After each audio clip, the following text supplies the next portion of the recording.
Welcome back to Digits here at WSJ Live. I'm Simon Constable. The question we're asking is, can Zynga get its mojo back? That is today's stock price chart for Zynga, down another 5%. We got the one and only Dan Gallagher to help us answer the question. He joins us from San Francisco. Dan, Zynga seems to just get beat up just about every day. Tell us the latest on this.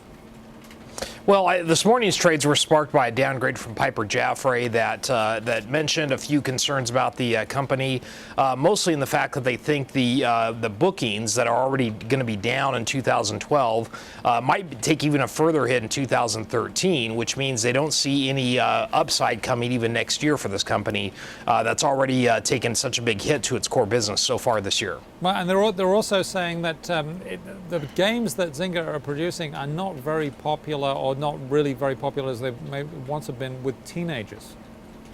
It is. They did a survey of more than 7,000 teenagers that found that it really declined in popularity. There's a caveat to that, in that it's not been expected that teenagers were a major part of Zynga's paying audience. It seems that the audience for games like Farmville and that drive most of their revenues are more of an adult, casual gamer type of crowd. So the teenage metrics are an interesting data point to it, and it shows it doesn't have quite that cool factor. But I'm not sure it's as big of a revenue driver as some other markets have been for them. Now, we had Cody Willard of Willard Capital on talking about how he's gone very down on Zynga. Is that we're seeing that across Wall Street now? People sort of once thinking Zynga had it in them to be great, and now maybe not so much.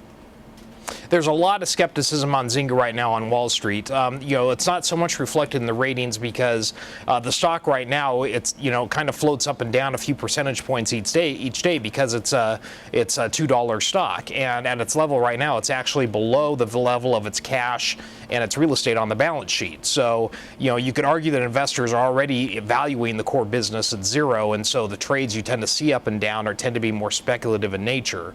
So I think that's why most of the street stays kind of neutral on the stock. The commentary is pretty negative on their outlook for their business, but they say the stock probably has somewhat of a natural floor right around this level. Okay, well, we shall see.